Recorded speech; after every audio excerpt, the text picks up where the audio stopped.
Hello అండి. Welcome to my channel.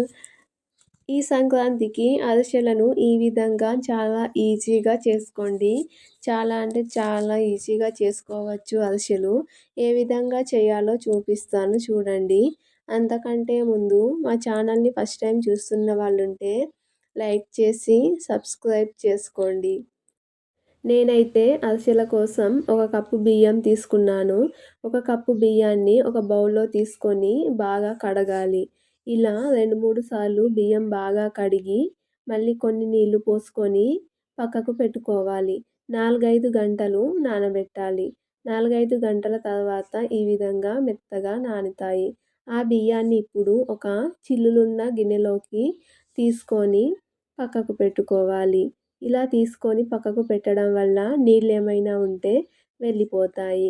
So, ఇప్పుడు ఆ బియ్యాన్ని మెత్తగా మిక్సీ పట్టుకోవాలి. మంచిగా మెత్తగా పిండి పట్టుకొని పక్కకు పెట్టుకోవాలి. ఇప్పుడు అరిసెల కోసం ఒక బౌల్ పెట్టుకొని అందులో కొంచెం బెల్లం వేసుకొని కొన్ని నీళ్లు పోసుకోవాలి. కొన్ని నీళ్లు పోసుకొని బెల్లం మొత్తం కరిగించుకోవాలి.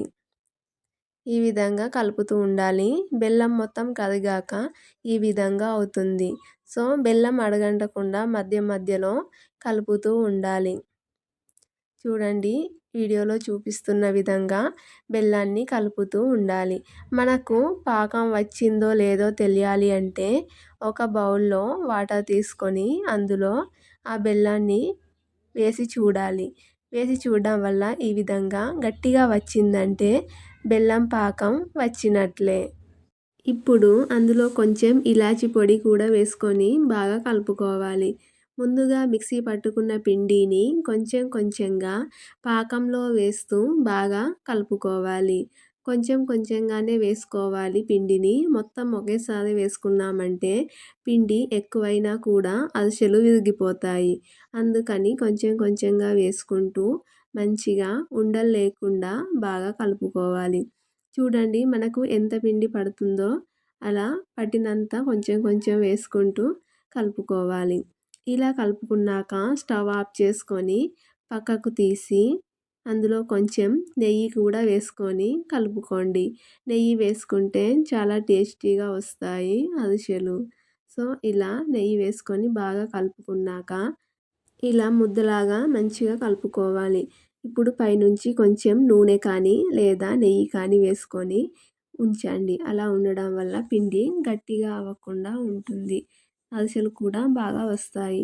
ఇప్పుడు ఒక కవర్ తీసుకొని చపాతీ ముద్దంత పిండి తీసుకొని ఈ విధంగా మనకు కావలసిన సైజులో చేసుకోవాలి. సో, అంతే అండి. చాలా సింపుల్గా చూడండి ఎంత బాగా వచ్చాయో. ఇప్పుడు మీకు చూపిస్తాను చూడండి. ఈ విధంగా చేసుకున్న అరిసెలను వేడిగా ఉన్న ఆయిల్లో వేసి ఫ్రై చేసుకోవడమే. చూడండి, చాలా బాగా వచ్చాయి కదా. అసలు విరిగిపోవట్లేదు. చాలా మనకు పాకం బాగా వచ్చిందంటే చాలు అరిసెలు ఆటోమేటిక్గా బాగా వస్తాయి. ఈ విధంగా 2 సైడ్స్ ఫ్రై చేసుకొని తీసుకోవడమే. చాలా అంటే చాలా టేస్టీగా ఉంటాయి. ఈ విధంగా చేసుకోండి. చాలా సింపుల్గా చేసుకోవచ్చు. అస్సలు భయపడాల్సిన అవసరం లేదు.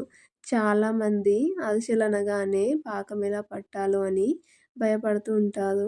సో, ఈ విధంగా పాకం బాగా వచ్చేలాగా చూసుకోండి. అరిసెలు చాలా సింపుల్గా వస్తాయి. ఈ విధంగా మనకు కావాల్సినన్ని చేసుకోవడమే. ఎంతో సింపుల్గా చేసుకున్నాము చూడండి.